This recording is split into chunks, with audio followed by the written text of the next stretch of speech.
We're going to give you a quick overview. We'll do some introductions. We'll talk about the rising threat landscape, and we'll do talk about risk preparedness and resilience today, as well as proactive threat monitoring. The key of this webinar is to give you a lot of information. I'm not going to read the slides to you. I'll highlight certain things. We'll make the presentation available if you'd like a copy, and at the end we'll give you a quick overview and demo of our TX360 SaaS platform, software as a service platform for tactical proactive intelligence. And there's also a way to request a pilot at our website. We're happy to chat with anybody about that.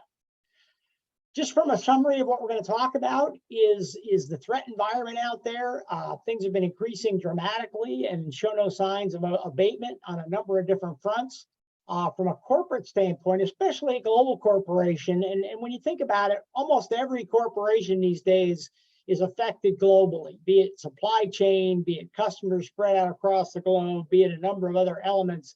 Everybody has a very wide footprint. So understanding what's going on worldwide is very important, and being able to anticipate and prevent and respond to those issues is really, really key.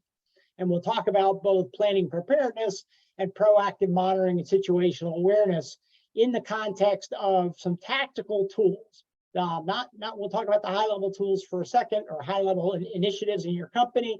But what we're really talking about today is tactical tools that you use every day to help manage your threat picture. So Swan Island Networks is a Portland-based company. We sell our platform as a software as a service, and we have multiple technology partners in Allied Universal, in Case of Crisis, and Inner Circle. And we are a cloud platform all based on Microsoft Azure. We've been an Azure product for over 6 years. We've gotten incredible uptime, incredible service, and incredible global reach through the Azure cloud and the Microsoft tool set. So highly recommend from that standpoint. As Miranda mentioned, I'm Pete O'Dell. I'm the CEO of Swan Island Networks. I also was the co-founder a number of years ago. My background is both high technology, and then for the last 10 years as a security person working with cloud-based security. And I also am a long-term member of InfraGard, which is an FBI public-private partnership that is well worth joining. We have 80,000 members across the country. It's a free organization, and it's excellent. I've got a couple books that are out there you're welcome to request copies of for free. And then I have another one that I'm working on that is somewhat related to this webinar on global shared resilience. The idea that you can, using the right partners and sharing across the world, you can do things we couldn't do 20 or 30 years ago from an emergency standpoint. So we're going to take a very broad view. We're not doing any interstellar alerting now, but if Elon Musk continues his directions, we may well be adding that soon. But I did want to touch on our planet, and we live in a world every day where we're trying to feed threat information to our customers around the world, and so we see all the bad things, and we lived through the global pandemic. We're worried about another one that might be worse. Certainly tons of cyber issues out there, a lot of climate change. We'll talk about that in detail today. And then some higher level things with economic volatility, financial inequality, demographic shifts in some of our competitive countries like China and Russia, and the continued threat of terrorist attacks, civil unrest, and political divides, particularly in the U.S. And for the first time in a lot of years, we've got a serious nuclear weapon concern with the war in Ukraine by Russia. And as the planet evolves, there's a whole bunch of good things on the right-hand side, excuse me, but the concern is these idea of black swans, things that come out of the ether and cause major problems, and then the complexity of our systems, the fact that they're fairly fragile when you take all the different pieces and you put them together. So we'll talk about those things as we go through. So these are the kind of physical threats that we worry about every day for our customers. I'm sure you've got your own that are unique to your business sector and your industry, but these are all key elements in trying to find the risks that can hurt your people and try to react to those in time to make a difference. We wanted to just touch on some big events in 2022. We didn't pick everything. The list is incredibly long already, even though we're only 9 months or eight months through the year. But you can see both in the U.S. and globally a ton of big issues with a number of black swans, gray rhinos, whatever you want to call them, things that are kind of known as being big threats, like Great Salt Lake drying up, or the Doomsday Glacier, which could raise the sea level by 10 feet. If in fact this glacier in Antarctica actually moved into the ocean and released a whole bunch of ice that's queued up behind it. So very big concerns and things that really could happen at any moment in time. Another thing we've seen this year are the heat and drought in Europe. Very devastating. I actually was in the military in Germany and was riding my bike right along the Rhine River here. And none of that dirt was visible, or none of those rocks. This was 30 years ago, 40 years ago, but still amazing set of droughts, Roman ruins popping out of different rivers in Italy, and big concerns for the coming years. This is a look at 2021. NOAA does an excellent job of reporting, emergencies and disasters. So a lot of billion-dollar events that occurred. And as you can see, it's been an upward trend for the last the last 50 years that is continued to be projected that's going to continue to get tough. So important that your companies become more resilient. And this idea of resilience is the ability to bounce back stronger. Judith Rodin has a great book. She was the chair of the Rockefeller Foundation. So excellent book. If you remember the 1960s Timex campaigns, they used to tie watches to motorboats and drive them around, and they'd still continue to work after all that abuse. So it kind of defines resilience in a very short sentence, and something to aspire to in your corporate GSOCs. So the resilience is very important from a number of different fronts. You can't replace human life. So everything that you can do to protect that, is key. And then, property, reputation, continuity, and dollars, all those things can be impacted and be built to be more resilient, so that your companies can bounce back.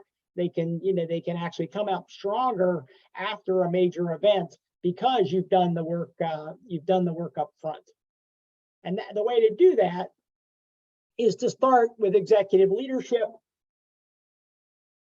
and work through, these different steps where, you're both automating capabilities, you're figuring out how to share information, you're identifying resources that are outside your organization that you can call upon. And then you're continually improving and iterate as you move along that curve of becoming a more resilient global corporation. These are some of the trends that we've seen out there. We touched on, the increase in global threats, but also, incident and crisis management, moving from everything happening locally because of a shortage of communications or a very local focus, to being able to handle information, especially for a global corporation, in a GSOC that spans the entire world and maybe monitoring, 5,000 to 10,000 corporate assets across the world. We're also seeing security services and the technology providers consolidate, which can be good news because things become more integrated, but also bad news because there are fewer players to go out and shop your capabilities and needs against. So we've also seen the internal global security operations centers move from being internally focused with alarms and doors and sensors and those kinds of things inside the facility to a more integrated technology approach that incorporates global intelligence. And we'll chat about that in a few slides down. Other keys are the use of the cloud. So cloud-based integrated service, replacing, siloed on-premise gear, where if the power goes out or if that facility is compromised, you're suddenly out of business. So the cloud can actually let you move resources around the world. We've had several customers move their capabilities to different parts of the world because of incidents that have affected them. And also real-time translation. If you haven't used Google or Microsoft Translate, the ability to take foreign language information and feeds and just click and have it translated automatically is absolutely amazing. Something you wouldn't have seen, 20 years ago, and can have a huge impact on real-time intelligence collection. And then there's a lot of new things coming in terms of, real-time device alerts, intelligent cameras, sensors, drones, robots, or, those different combinations, where instead of streaming video to a cloud and just a video management system, being able to send a real-time alert. It's like, oh, the person that got fired last week and threatened our department just drove into the parking lot, because the camera found that and sent an alert to somebody in the security department that could take immediate action. And also what you're seeing in terms of low Earth orbit internet is the ability to have a backup to your current communications capability.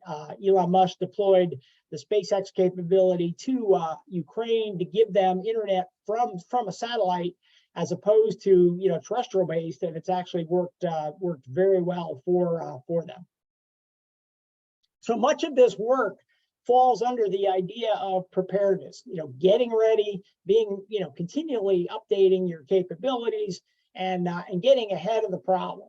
And one of the interesting things that came out of my research into preparedness is there's a thing called the preparedness paradox, which is when your management goes, well, nothing happened, so so that money was wasted. And it's like, no, nothing happened, because we spent the money getting prepared and heading off problems ahead of time, as opposed to waiting for them to happen. So key capabilities around preparedness, and also to identify those resources that you need ahead of time. When something bad happens to your organization, trying to scrape up new resources that you've never used before, very difficult thing to do. Whereas if you can do it ahead of time, it really makes a difference. And one of the key elements of preparedness and this continual capability is situational awareness, knowing, what's going on, what just happened, what's going to happen, how, what do we have available to do, so that the real-time understanding of how your organization is set to respond to an emergency. And, I know everybody has budget problems. We talk to corporations all the time. Well, George Washington had real budget problems, yet he still found, a way to spend about 10% of the Continental Army's money on intelligence, because it made the difference. If they knew where the British were, they didn't have to, use as many troops to defeat the British. So there was an incredible amount of work by the Continental Army that went into gathering information ahead of time and then exploiting the use of that information as things went on. So this is a threat cycle, and this is an important one to take away if you get a copy of the presentation. Most of the time, you're going to spend on blue sky, or maybe blue sky with a few clouds, right? There's things that continually happen that can test your organization, but that's the time to get ready, right? And then hopefully you get some notice on things like gray sky, where it's like, oh, we've got a hurricane 5 days away. The path is such that it's going to impact 72 of our stores in the Southeast. So let's start getting ready. Let's think about, people issues. Let's think about evacuation issues if need be. Let's think about restocking prior to the storm showing up. All the things we can do now that we know a threat is somewhat imminent. And then when the threat shows up, the important thing is to actually, work the plan that you've created, adjust and reconfigure, and find ways to manage that black sky time where it's actually, raining, right? Things are bad. And then after it's over, using the capability to recover and prioritize things that you learn and build that into your next plan for what's going to happen next, right? So these are some of the things that you can think about for your organization. And that is, who's responsible? Who in the organization up through the C-suite is responsible for managing risk, managing response. And that may vary based on, is it a physical response? Is it a cyber? But there's some key things that can overlap on both of those. Are you set where you need to do this 24/7 or just during your mainstream business hours, which for a lot of global corporations, that is 24/7 because of assets around the world. And then are you going to have a centralized operation center? And know that you could have none. And some of our customers do that on an ad hoc basis. It can be internal. In some cases, it's outsourced to a security company like Allied Universal, who's one of our partners, or some kind of hybrid where you may have people during the day and then somebody else takes over at night. And your capability can be distributed across your organization, or it can also be centralized. And as I touched on, you need to think about silos. Does the IT group need to work with the security group, which in turn works with the financial group, to try to blend all the capabilities that they have, so that while there's maybe differences and different responses, there's still a common theme and a common set of people that know how to respond to the issues that are necessary for the corporation. These are some of the imperatives around situational awareness. Some key ones are monitoring the secondary and tertiary impact, right? You may have everything handled for the initial impact or emergency. What can happen though is one emergency can turn into another. A good example is in Superstorm Sandy. There were hospitals they had very good backup power. The problem was they were in the surge zone of the tide and the hurricane, and the generators were in the basement. So suddenly a secondary impact was the surge showed up, shorted out the generators, and suddenly the hospital, having been well equipped previously, is now suddenly dead in the water and evacuate a lot of people. And so important to think about those different things. And then testing and exercising your plans, working with the people that are going to make a difference when bad things happen, and trying to find all the different contingencies and other capabilities that will help you during that period. So we'll move from proactive threat intelligence, another element of both preparedness and resilience.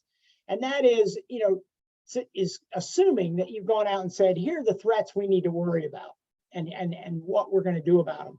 And continually thinking about this left of boom, where you have a threat, it's known, could happen, but it hasn't happened. So that, again, the time to get ready, right? Scanning the globe for emerging threats, trying to find multiple intelligence sources, getting as much time as possible before something happens, the boom, and then being able to hand over the intelligence that you've gathered prior to the event to the kind of systems like in case of crisis, one of our partners, that is a right-of-boom capability, incident management and incident response type of capability.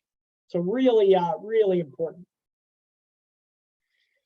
And so all of this is important, really, again, to prevent loss of life, property destruction, reputational impacts, and continuity especially, right? Trying to mitigate the impact if you can get ahead of it. In some cases, you can prevent things from even having an impact, which is a great way to go.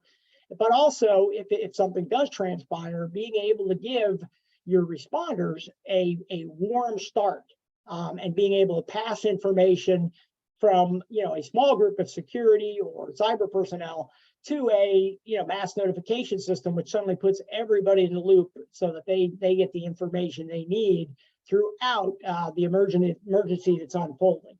And it's not typically a single event; it's typically multiple things. And in our current world, everything's been accelerating. So every second that you can get ahead of these different problems really can help your entire organization with a better response. One thing I wanted to touch on, and you may have run into this previously, is the infrastructure that you need to be resilient.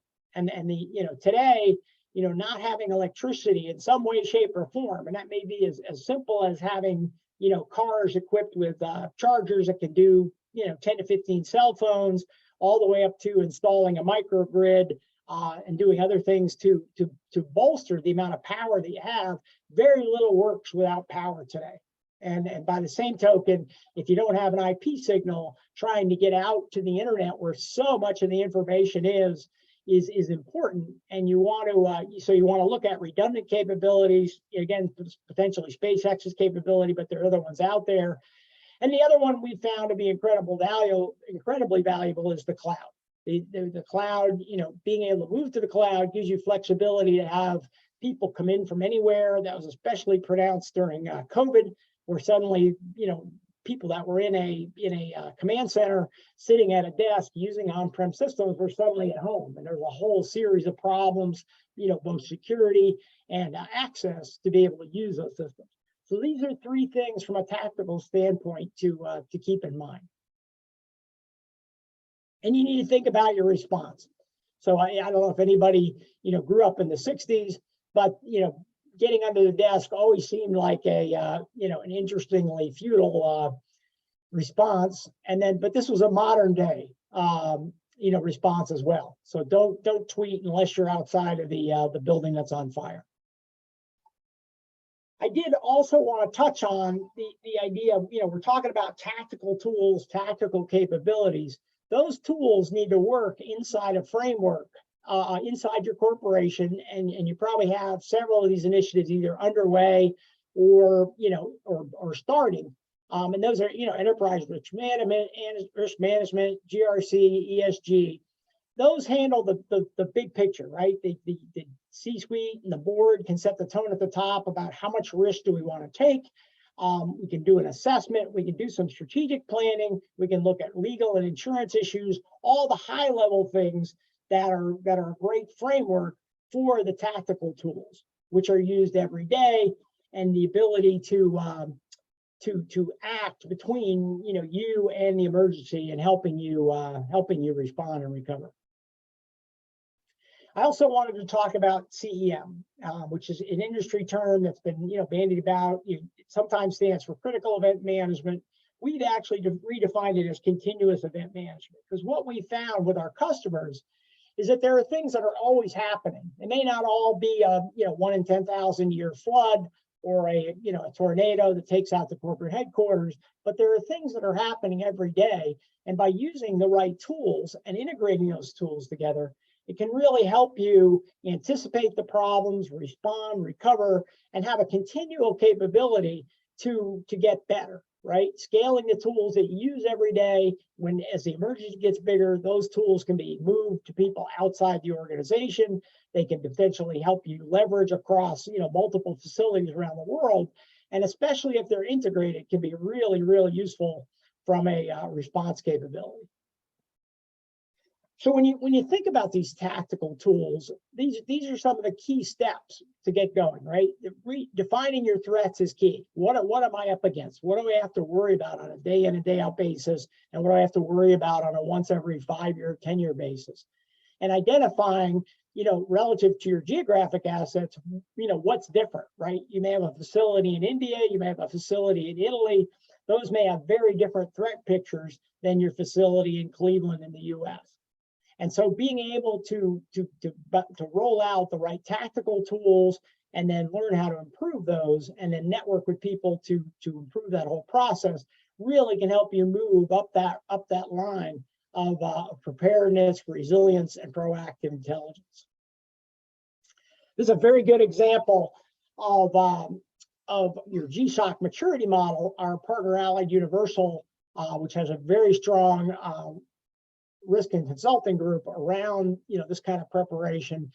We've seen this with many of our customers where they're moving from a very simplistic GSOC that watches a few alarms, watches a few cameras, those kinds of things, to an intelligence-driven capability in their GSOC that both assesses inside threats, outside threats, and knows how to communicate across the entire organization to minimize the amount of damage that might happen to the organization.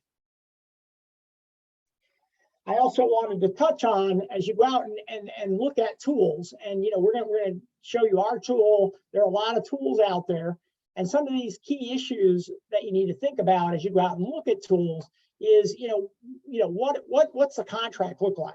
Do you have to sign up for 5 years and say, oh, whether I like this or not, I'm stuck with it?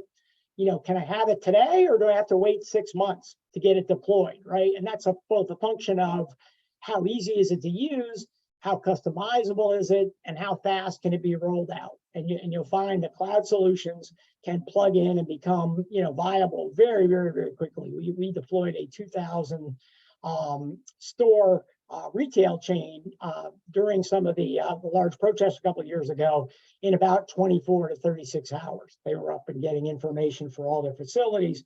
And can you merge, the information? What you don't want is an alert TV where the TV, you'll sit there and watch the alerts, but you can't correlate that with information inside your organization and be able to publish your own alert side by side with what you're receiving from the outside.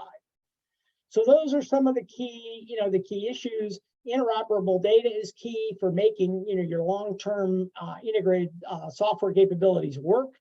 We've done a lot of work with Common Alerting Protocol, which was birthed about 20 years ago and brings an incredible structured capability for all kinds of physical alerts, especially things like tornadoes, flooding, different FEMA, and to use by a very large number of organizations. So something good to ask your vendors is, do you support Common Alerting Protocol? Because suddenly that means, tools like ours can snap in and work immediately without suddenly calling in the programmers, waiting 6 months and spending another, $20,000.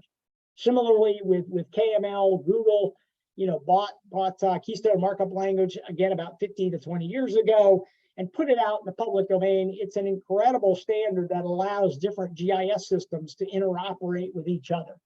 And there are other standards out there like that. So I'd encourage you to look at those and also look at the cloud-based capability. Is that right for your organization from a distributed access standpoint, from a security standpoint, from a future standpoint? What do you want to be using, 5 years from now as capabilities throughout the world continue to accelerate? And then what happens if everybody has to go back home, right? How do you manage that? Can the product stand to work from a distributed capabilities standpoint? So some good things to think about from that standpoint. And with that, I want to kind of summarize, where we are. And that is, we talked about advanced warning. Every second counts. It gets you ahead of the curve. It helps you save lives, property, reputation, continuity, and being able to monitor 24/7 around the globe, knowing what can impact your organization is really key. And that can be done in a number of different ways. Very hard to do manually, consistently. So I would look at tools out there that can do that, but lots of ways to get the global information. Integrating the tactical solutions so things that are left of boom can integrate with things that are right of boom and give you a very smooth response with integrated data is key. But most of all, it's the people, right? Planning, preparation, getting ready, setting the policies, setting up the playbooks, understanding, what you're going to have to do to respond are the absolute critical part. And the tools will turn around and help support that. But that's the key part inside an organization. And then being able to pull that intelligence information throughout, the different phases of the disaster that we talked about: blue sky, gray sky, black sky, recovery. Being able to leverage that information is key. And I also mentioned the secondary and tertiary outcomes when things, one thing causes another to fail, which causes another to fail, and suddenly you've got a whole different problem that you had a few days ago. So that's the overview. Miranda, I think if you have some questions, we can answer those, and then we'll jump into a very quick overview of our product and give everybody a few minutes of their day back. Great. We've got a question from Scott just about if a copy of these slides will be sent afterwards. We'll make them available in one way, shape, or form. Absolutely. Any other questions? Nothing else submitted. Okay, super. Well, look, I appreciate your your attention, let me give you a very quick overview to TX360. Our product, as I mentioned, is a software as a service product. It's based out of the Microsoft cloud. We have 5 nines from an uptime standpoint for the last 4 or 5 years. Extremely solid, extremely available to all of our customers. And our customers span the entire range of industries. We literally haven't found a business sector we haven't been valuable to. You'll see some of the examples here in terms of, pro sports, being able to monitor, teams that are on the road, so that not only do they know what's happening at their home arena, but they can monitor it on the road, being able to monitor corporate real estate and knowing what's going on there. Very wide area type of corporations where, private energy may have, 200,000 or 300,000 acres of land to worry about. A whole different problem than being a high rise in the middle of New York City, but still important to monitor those. And then also high-end luxury retailers being able to track, what's going on, in the mall, what's going on social media, what's going on in terms of scams that may affect, multiple luxury retailers in terms of theft, loss prevention, those types of things. So TX360 is a general purpose tool that can be focused on a lot of different ways to use the information out there from an open source intelligence standpoint, monitored with your internal information and combined. And so one of the ways we present information in terms of a GSOC, into the Global Security Operations Center, is through our dashboards. And what you'll see here is the dashboards can combine a number of different sources from different places together, right? So you're seeing, a result from Bing Search. You're seeing our analyst curated feed. We have a set of people that augment our automated capability to ingest information. We ingest about 137 million alerts last year, 137 million pieces of information. Our analysts, also curate that information to make sure that the signal to noise ratio and that is high and that there's not a lot of chatter that impacts the customer. So we have a tremendous capability to narrow down our searches using different keywords and other capabilities, Booleans, to make sure that you're not getting 1,000 alerts for every one that's good. And this is another example of a transitory event, something that showed up. Being able to collect information in a customer example of this dashboard, you actually see all the customer assets on the map as well, and get alerting within a set number of miles or kilometers from those particular global assets. So, tremendous way to get information, from multiple sources and be able to consolidate it into screens that can show up in the corporate GSOC or wherever you have a laptop, a tablet, Mac, PC. And then for other alerts that go to mobile phones and texts, we can actually send rich alerts that have not only the information, but the original source of the article, the original source of the alert, and the closeness to some different assets, so that you'll know, oh, there's one that's 0.7 miles from my store, right? Similarly, our Allegheny Rural Partners have a way of being able to watch, where a particular, assets are, and we can provide rich media inside those alerts as well. This is a countrywide dashboard. We can also, jump in and look at a particular city. And be able to manage the traffic cams, see the traffic going on, see the different alerts going on. If the 911 feed is available, we can actually incorporate the city's 911 feed. We can cycle through traffic cameras, and these dashboards, unlike some of our competitors, can be put together by your own company. They can be snapped together where in an hour you can have a dashboard that's built around something you never had to deal with before. So a very quick way to customize and configure our solution to match your company's needs, and the ability to shrink that solution to fit what you need. So a wide range of dashboards. You can also have dashboards that are actually looking at actual topics. You can do brand monitoring, a whole series of things, including, worldwide feeds. So when we go back to our channels, we've got about 15,000 channels in our library. So for example, if earthquakes were significant to you, you can see we've got, the Australian earthquake feed, we've got USGS, we've got FEMA, we've got the Japan meteorological. So the ability to look worldwide at, where those earthquake feeds are coming. And as I mentioned, all those feeds can come in a different language if need be and be translated, virtually inside the, inside the dashboards. So in the hurricane tracker, I could turn around and go, I want to translate that and say, translate it to Spanish, for example, and it'll do a real-time translation, which can be very, very powerful from the standpoint of especially global corporation. The other key is the real-time intelligence or near real-time intelligence. So what you're seeing here is this idea of a smart alert, where as a security department, I can get I can get alerts. In some cases, it'll tell me about things that are going to happen, in 3 hours.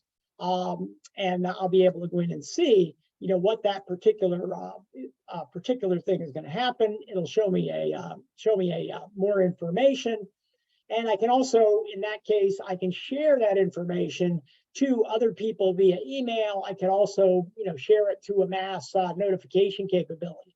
So the ability to move information out of the smart alert queue, which can be highly customized for your organization and monitor, within 3 miles of your geographic facilities or whatever you want to set, it gives you the ability to do that very, very, very easily. So there's and same with the smart alert queue. There's also the capability of seeing all that on a map. So I can turn around and go, show me my smart alert queue on the map, and show me the different things going on around the world. So especially as I'm a global corporation, being able to zoom in and have dashboards and have alert displays that give you a geospatial look and feel of what's going on, it can be very, very, very useful. So if anybody has any other questions, I will certainly answer those. If you have some specific capability questions, we can try to address those in the demo. And otherwise, I thank you for attending. And by all means, if you want to copy the presentation, Miranda will send out a follow-up email with information of how to do that. Perfect. Thanks, everybody, and have an excellent afternoon. Great. Thank you.